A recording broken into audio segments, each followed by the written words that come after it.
فلسفہ سمجھے، اقبال ہجر اثر ہے، اس قوم کا ہجر ہے اقبال۔ آپ پوچھیں کہ کیوں؟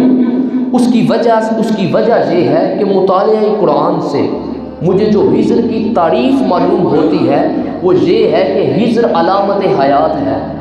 یہ سمجھنے کی کوشش کیجئے گا، ہجر علامت حیات ہے۔ جب موسیٰ علیہ السلام اور ان کے خادم اور ان کے شاگرد حضرت یوشع بن نون تلاش ہجر کے لیے نکلے تو جو مقام انہیں بتایا گیا تھا وہ مجمع البحرین تھا۔ دو وجہوں کی بنا پر علامہ اقبال مجھے ہجر اصل نظر آتے ہیں۔ جو مقام انہیں بتایا گیا تھا وہ مجمع البحرین تھا، اور جہاں دو دریا آپس میں ملتے تھے نا، وہ جگہ دو دریاؤں کا سنگم تھا۔ تو حضرت موسیٰ علیہ السلام نے اپنے ساتھ مچھلی لے لی، تلی ہوئی بنی ہوئی مچھلی ساتھ لے لی، فوجد عبدا من عبادنا، مچھلی انہوں نے ساتھ لے لی، تلی ہوئی بنی ہوئی مچھلی ساتھ لے لی۔ تو کچھ دیر کے لیے وہ رکے، جو جگہ دو دریاؤں کا سنگم تھا، تو وہ تلی ہوئی مچھلی، کٹی ہوئی مچھلی اس نے سرنگ بنایا اور وہاں سے زندہ ہو کر دریا میں نکل پڑی۔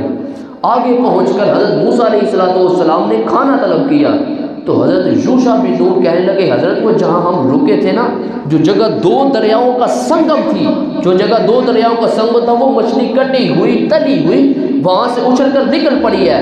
تو آپ نے فرمایا ذالک ما کنا نبغی، یوشع بن نون یہ وہی جگہ ہے جس کی تلاش میں ہم نکلے تھے۔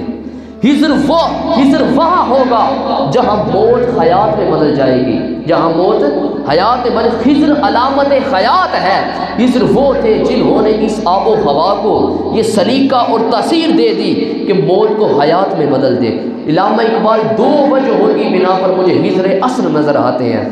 ایک یہ کہ وہ علامت حیات تھے، یہ پیمبر حیات ہے۔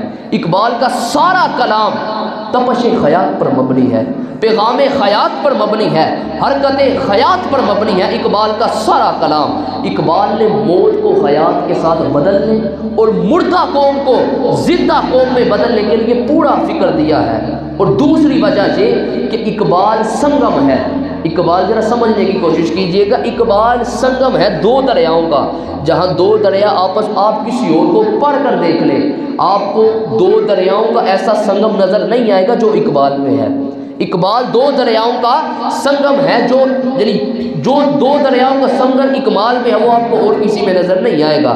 اقبال بحر عقل اور بحر عشق کا جہاں ملاپ ہوتا ہے اس سنگم کا نام اقبال ہے۔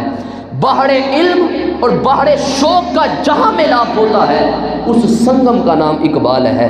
بحر عرفان اور بحر ایقان کا جہاں ملاپ ہوتا ہے اس سنگم کا نام اقبال ہے۔ اور بحر فلسفہ اور بحر معرفت کا جہاں ملاپ ہوتا ہے اس سنگم کا نام اقبال ہے۔ اور بحر جدت اور بحر قدامت کا جہاں ملاپ ہوتا ہے اس سنگم کا نام اقبال ہے۔ اور بحر سکون اور انقلاب، یعنی بحر سکون اور بحر انقلاب کا جہاں ملاپ ہوتا ہے اس عجیب سنگم کا نام اقبال ہے۔ اسی طرح مشرق اور مغرب کا جہاں ملاپ ہوتا ہے اس حسین سنگم کا نام اقبال ہے۔